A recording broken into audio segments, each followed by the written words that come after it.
आज जिस नवी मुंबई को हम इतना डेवलप होता हुआ देख रहे हैं, एक टाइम था जब इसी सिटी की प्लानिंग होने के बाद यहाँ के लोकल लोगों और किसानों की लैंड एक्विजिशन में उनके साथ फ्रॉड हो रहा था, जिससे यहाँ के लोकल्स का नाम यहाँ से गायब हो जाता। ये कहानी है एक ऐसे नेता की जिसने स्थानीय किसानों की आवाज को बुलंद किया और उनके खोते हुए हक के लिए लड़ता रहा।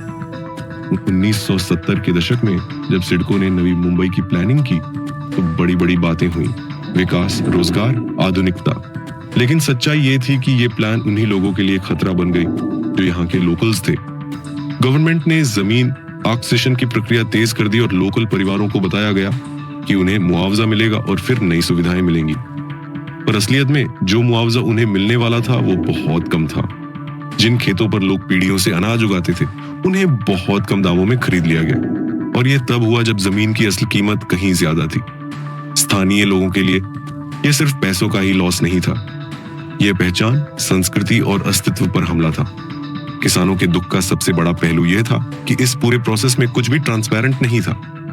कई बार नोटिस देर से मिले, बहुत से लोग समझ नहीं पाए कि उनका अधिकार क्या है, और कई को लगा कि गवर्नमेंट ने जानबूझकर हार्ड दस्तावेज बनाए ताकि लोग समझ ही ना पाए। इतना ही नहीं, कई बार जो वादा किया गया, नौकरी, रिलोकेशन और डेवलप्ड प्लॉट्स का, वे या तो देर से मिले या बहुत कम। इस पूरे माहौल ने लोकल्स में असुरक्षा और भय पैदा किया। घर परिवार टूटे, खेती ठीक से नहीं हुई, और जो सबसे ज्यादा चोट पहुंची वह थी आत्मसम्मान। उस मिट्टी पर जिनका नाम दर्ज था, उनका नाम धीरे धीरे गायब होता दिखने लगा। इसी दर्द और अन्याय से जब गांव में गुस्सा बढ़ा, तब एक नाम उभरा, दिनकर पाटिल। दीबा पाटिल का जन्म 13 जनवरी 1926 में उरण के जैसे गांव में हुआ था। उन्होंने लॉ की पढ़ाई की थी। पाटिल जी खुद उसी मिट्टी से उठे थे।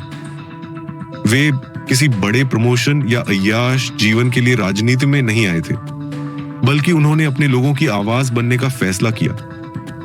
वे जानते थे कि यहाँ के लोकल लोग पाबंदी और डर की भावनाओं में दब रहे हैं। उन्हें किसी कड़वी सच्चाई से रूबरू कराना होगा और लोगों को एकजुट करना होगा। पाटिल ने गांवों में बैठकों का दौर शुरू किया, लोगों से उनके हक के बारे में बात की और उन्हें समझाया कि चुप रहना किसी समाधान की ओर नहीं ले जाएगा। पाटिल के नेतृत्व में आंदोलन ने रूप लेना शुरू किया। यह कोई छोटा आंदोलन नहीं था, यह अगला दशक भर चलता रहा और इसमें छोटे बड़े संघर्ष आए। धरने, रास्ता रोकना और सार्वजनिक बैठकों में सरकार के विरोध में आवाजें उठी। हर रैली में वही बातें सुनाई देती थीं, जमीन लौटाओ, न्याय दो।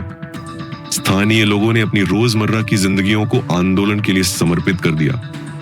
खेतों की बुवाई रुकती, घरों का काम प्रभावित होता, पर लोगों ने हिम्मत नहीं हारी।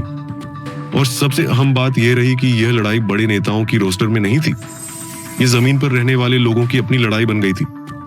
आंदोलन की कीमत बहुत भारी दी गई।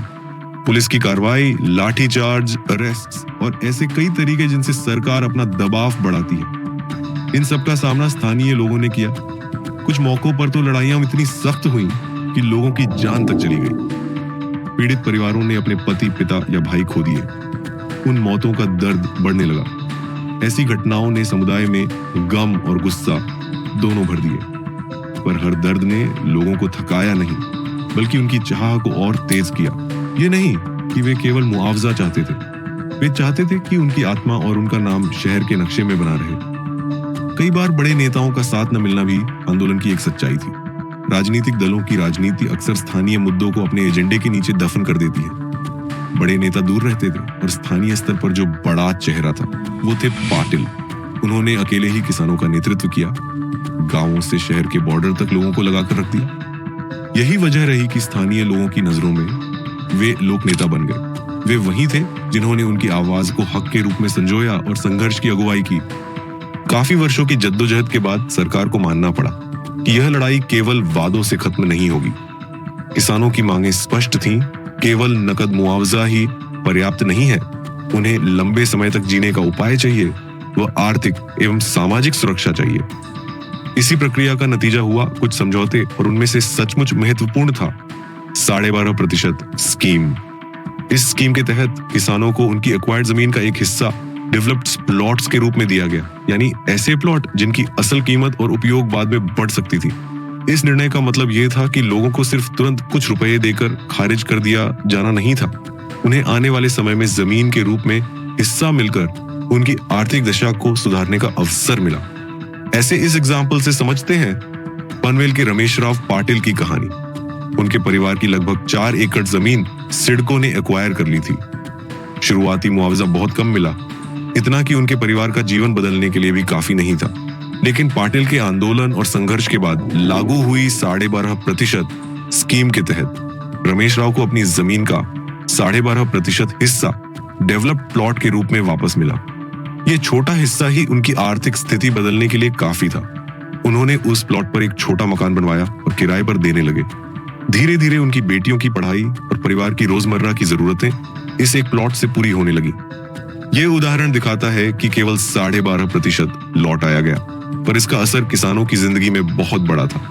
यही वह जीत थी जो दिनकर पाटिल और लोकल किसानों ने अपने संघर्ष के दम पर हासिल की साई थी।